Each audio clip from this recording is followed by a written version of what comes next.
Hello everyone, मैं विनय पांडे और आप देख रहे हैं आपका अपना YouTube channel target botany classes. कैसे हैं आप लोग? आई होप आप सब ठीक ही होंगे। और हमारे उत्तर प्रदेश के लोग तो गोविंद साहब का मेला बहुत मज़े से देख रहे होंगे। और अगर आप किसी दूसरे राज्य से हैं तो आकर गोविंद साहब का मेला ज़रूर देखें। और बहुत ही प्रसिद्ध है गोविंद साहब का मेला, तो आप लोग ज़रूर आकर देखिएगा। हमारे यूपी में अम्बेडकर नगर ज़िले में गोविंद साहब का मेला लगता है। ओके, तो अगर आपको कभी भी टाइम मिले तो आकर ज़रूर देखिएगा। गोविंद साहब का मेला सिर्फ 1 महीने के लिए लगता है, उसके बाद गोविंद साहब का मेला समाप्त हो जाता है। ओके, गोविंद साहब का मेला जो है 1 साल में 1 बार लगता है। ओके, तो आइए अब अपने टॉपिक पर आते हैं। तो हम लोग देख रहे थे कि मानव जनन तंत्र, ठीक, मानव जनन तंत्र में नंबर 5 तक हम लोग देख चुके हैं। ओके, अब आता है नंबर 6। तो आइए देखते हैं। नंबर 6 हेडिंग है शिश्न, ठीक। नर जनन तंत्र में नंबर 6 हेडिंग है शिश्न। शिश्न क्या है, शिश्न की संरचना और बहुत सी जानकारियां जो है हम इस लेक्चर में जानने वाले हैं। ओके, तो आइए शुरू करते हैं।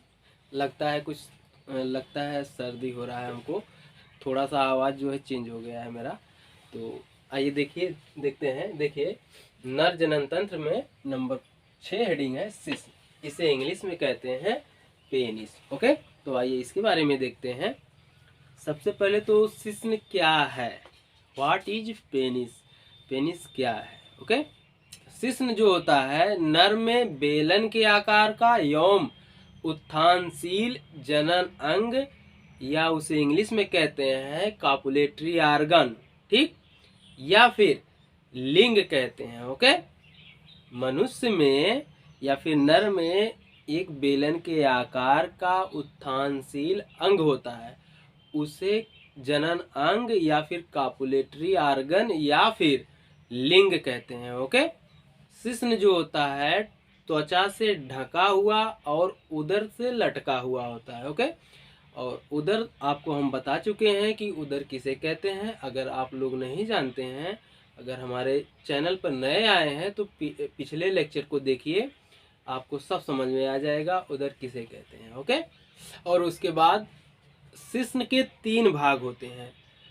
शिश्न मूल, जिसे इंग्लिश में कहते हैं रूट ऑफ पेनिस, और नंबर 2 या फिर नंबर बी शिश्नकाय, जिसे इंग्लिश में कहते हैं बॉडी ऑफ पेनिस। ओके, और नंबर 3 या नंबर सी है शिश्नमुंड, या फिर उसे इंग्लिश में कहते हैं ग्लैन पेनिस। ओके, तो आइए शिश्न के तीनों भागों के बारे में थोड़ा थोड़ा जान लेते हैं, उसके बाद फिर आगे चलते हैं। ओके, तो शिश्न मूल जो होता है मूत्रोजन तंतुपुट, या फिर उसे इंग्लिश में कहते हैं यूरिनोजेंटल डायाफ्रागम, ठीक। यहाँ पर देखिए फ्रॉम लिख दिए हैं, जो कि ये थोड़ा सा मिस्टेक हो गया है, तो इसे हम सही कर दे रहे हैं GEM, ठीक हो गया डायाफ्रागम। ओके, शिश्न मूल जो होता है मूत्रोजन तंतुपुट या फिर यूरिनोजेंटल डायाफ्रागम से लगा शिश्न का समीपस्थ भाग होता है। ओके, और इसके 2 भाग होते हैं, शिश्न मूल के या फिर यूरिनोजेंटल डायाफ्रागम के सबसे समीपस्थ या नजदीकी भाग फूला हुआ गांठ के समान होता है, जिसे बल्क ऑफ पेनिस या फिर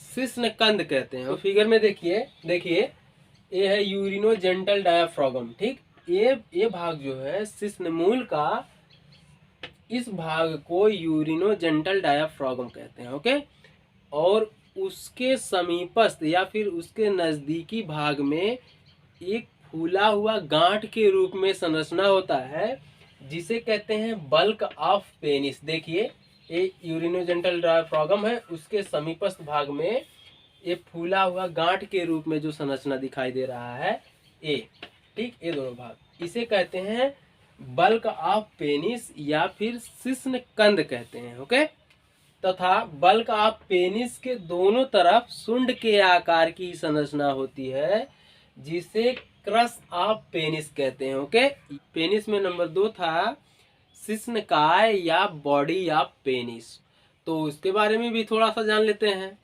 शिश्नकाय या बॉडी ऑफ पेनिस जो होता है शिश्न का प्रमुख और लंबा भाग होता है। ओके। और उसके बाद नंबर सी है शिश्नमुंड या फिर उसे इंग्लिश में कहते हैं ग्लैन ऑफ पेनिस। ओके। एक ग्लैन ऑफ पेनिस या शिश्नमुंड जो होता है शिश्न का शिखर वाला भाग या सबसे ऊपरी भाग होता है। ओके। और उसके बाद अब आता है अगली हेडिंग शिश्न की संरचना। तो आइए शिश्न की संरचना में ऐसे हम लेक्चर दे रहे हैं, आप नोट कर लीजिएगा क्योंकि व्हाइट बोर्ड पर लिखना संभव नहीं है। संभव तो है बट ज़्यादा टाइम लग जाएगा लिखने में। ओके। तो हम ऐसे ही एकदम लाइन टू लाइन कहानी की तरह से आपको बताते जाएंगे और आप समझते जाइएगा और नोट करते जाइएगा। ओके। तो अब अगली हेडिंग है शिश्न की संरचना या फिर उसे इंग्लिश में कहते हैं स्ट्रक्चर ऑफ पेनिस। ओके। तो आइए उसके बारे में देखते हैं।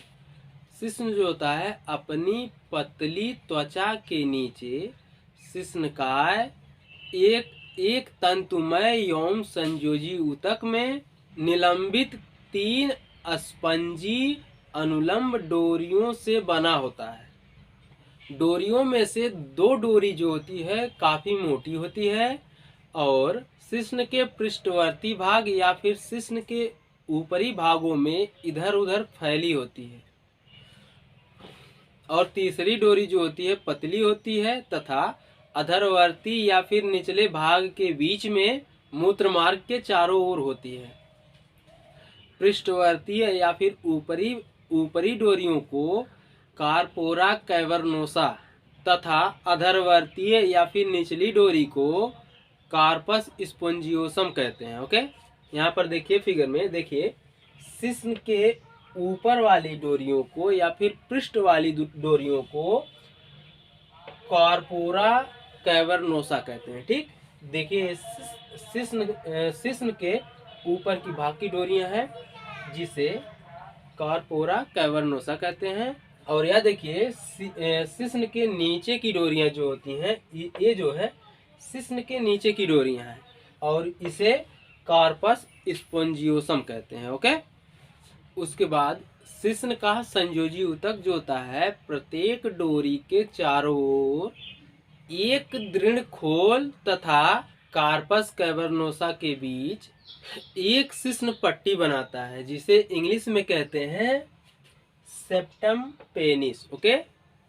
देखिए कार्पस एवं कैवर्नोसा के बीच में संयोजी ऊतक का एक पट्टी होती है जिसे सेप्टम पेनिस कहते हैं या फिर शिश्न पट्टी कहते हैं। ओके। और खोल को श्वेत कंचुक या फिर टूनिका एल्बुजिनिया कहते हैं। ओके। देखिए पेनिस में जो खोल की संरचना है उसे श्वेत कंचुक या फिर टूनिका एल्बुजिनिया कहते हैं। ओके। और शिश्नमूल में या फिर रूट ऑफ पेनिस में शिश्नमूल कहाँ है? शिश्न का ये जो भाग होता है ऊपर का भाग ये बाहर का भाग कहलाता है या फिर शिखर वाला भाग कहलाता है। ठीक। और शिश्न के जो है अंदर की तरफ और या फिर शिश्न के सबसे नीचे की तरफ जो भाग होता है उसे शिश्न मूल या फिर रूट ऑफ पेनिस कहते हैं। ठीक। ये पूरा भाग है इसे शिश्न मूल या फिर रूट ऑफ पेनिस कहते हैं। ठीक। शिश्न मूल या फिर रूट ऑफ पेनिस में यही कॉर्पस स्पंजियोसम फूल करके बल्क ऑफ पेनिस या फिर शिश्न कंद का निर्माण करता है। ओके। देखिए फिगर में देखिए शिश्न का ऊपर वाला ये भाग जो होता है कार्पस स्पंजियोसम होता है। ठीक। और यही कार्पस स्पंजियोसम जो होता है फूल करके शिश्न मूल में बल्क ऑफ पेनिस या फिर शिश्न कंद का निर्माण करता है। ओके। और कार्पोरा कैवर्नोसा जो होता है यह शिश्न मूल में फूल करके क्रस ऑफ पेनिस या फिर शिश्न पाद का निर्माण करता है या फिर शिश्न पाद बनाता है। ओके। समझ में आ गया होगा। फिर से एक बार सुन लीजिए। शिश्न मूल में कार्पस स्पंजियोसम फूल करके बल्क ऑफ पेनिस या फिर शिश्न कंद का निर्माण करता है। ओके। और कार्पोरा कैवर्नोसा जो होता है वह क्रस ऑफ पेनिस या फिर शिश्न पाद का निर्माण करता है। ओके। उसके बाद प्रत्येक कार्पस के खोल से अनेक पट्टी नुमा उभार या ट्रेविकुली निकलकर कार्पस की पूर्ण या पूरे मोटाई में इधर उधर फैले रहते हैं और इन्हीं के कारण प्रत्येक कार्पस अनेक छोटे छोटे रिक्त स्थानों या कोटरों में बंटकर स्पंजी हो जाता है। शिश्न के शिखर पर कार्पस स्पंजियोसम कार्पोरा कैवर्नोसा से कुछ आगे तक फैलकर फूला हुआ तथा चिकना शिश्नमुंड या फिर ग्लैन ऑफ पेनिस बनाता है। ओके। फिगर में देखिए शिश्न का या ऊपरी भाग ग्लैन पेनिस कहलाता है। ओके। और ग्लैन पेनिस को ही शिश्नमुंड भी कहते हैं। शिश्नमुंड के शिखर पर ही कार्पस स्पंजियोसम में स्थित मूत्रमार्ग एक दरार नुमा मूत्रोजन छिद्र या फिर एक्सटर्नल यूरेथ्रल ओरिफाइस द्वारा बाहर खुलता है। शिश्नमुंड के वृत्ताकार आधार रेखा को इसका सिरोबंध अर्थात कोरोना कहते हैं। ओके। देखिए पेनिस का आधारीय भाग या सिराबंध भाग जो होता है कोरोना कहलाता है। ओके। और इस रेखा पर शिश्न की त्वचा फोल्ड होकर या फिर वलित होकर या फिर जुड़कर मुंड या शिश्न मुंड के लिए एक खोल बनाती है जिसे शिश्न नाग्र या फिर फॉर स्किन कहते हैं। देखिए यहाँ पर प्रीप्यूज या फिर फॉर स्किन। ओके। शिश्न की अग्र सतह पर शिश्न नाग्र की या फिर फॉर स्किन की जुड़ी त्वचा या फिर वलित त्वचा को एक फ्रेनुलम शिश्नमुंड से जोड़ता है। जो वलित त्वचा होती है या फिर जुड़ी त्वचा होती है उसमें तेल ग्रंथियां होती हैं और उस तेल ग्रंथियों से एक सफेद पदार्थ निकलता है जिसे स्मेग्मा कहते हैं और इसमें जीवाणुओं या फिर बैक्टीरिया के संक्रमण से दुर्गंध आने लगता है। अतः इसकी नियमित रूप से सफाई करना अनिवार्य होता है। ओके। यहूदियों तथा मुसलमानों में खतने की प्रथा चली आ रही है।